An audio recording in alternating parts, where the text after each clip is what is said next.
Andrew Nagle, I'm running for mayor, and why should you vote for me? That's a really good question, and it's been asked often. I think the biggest thing is it's not about politics, it's about the town and how the town is run. I've got 8 years experience on council. I was on the board of directors for the Asheville Chamber of Commerce. I sat on the Buncombe County Asheville Economic Development Commission, and I currently am co-CEO of ABM Conrad Industries, and I know what it takes to run things. I know what it takes to get people together, and you can't do it yourself. You have to have a good team around you, which would include council. It's going to be a very young council. This will be the council with the least amount of council experience that we've seen in decades, and I think experience is going to matter here. We've got a new town manager who is doing great, and he's going to need mentoring and guiding. It's gonna take a lot. So we talk about a few other things off topic to go. What green? We've heard green. When I was on council, our group sold 300 acres to the Southern Appalachian Sea Conservancy. It can't be developed. So that's putting your money where your mouth is. And that money helped pay for the community center.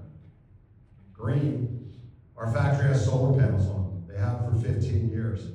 I drive an EV, 100% Ford Lightning with no gas. I've got solar panels on my property. My wife and I bought 7 acres to prevent it from being developed.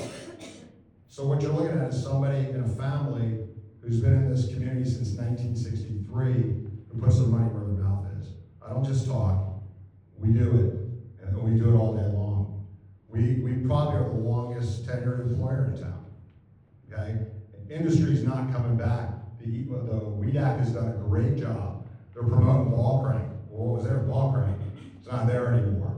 So as one of the few manufacturers in town, Thermo Fisher, new one, probably the largest employer in town, what are we doing to pay our people well so they can live in this town? When I first got on council, I said we're going to become the next Biltmore Forest. This is an expensive town. It's been said. It is really expensive. Your taxes are going up next year. I'll bet you $1. They're going to do a reevaluation. Buncombe County sets the tax rate. We need 5 new police cars and 5 new policemen for the hospital. That's $400,000 to $500,000. Okay, there's 3,000 houses in town. Your taxes are going to go up. It's just a matter of how much.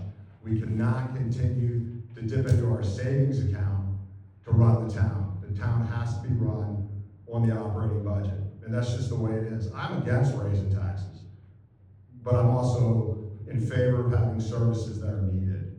So we have to work with Scotty. He has to present 2 types of budgets.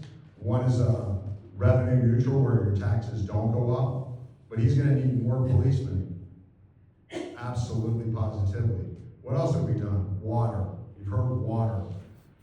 We doubled the water treatment facility. That means we have to sell water to people who want it, who are in the water footprint. We don't have a choice. That's a state law. So why annex? It's been said over and over. If we don't annex them, their water bill is double, and that extra money goes to the water facility. It does not go to the town to help pay for police cars and fire trucks. So the reason you annex people when they're within your vicinity and you've just sold them water is so you get that revenue. This is about how to run something. This isn't about politics, I promise you. This is solely about, can you run a town? Can you be a leader? And do you have the experience? And I'm your most qualified candidate. Thank you, as everybody said, for coming tonight. We all appreciate you guys. Without community involvement, we wouldn't have a town. It's what makes the village, are the people. Thanks again.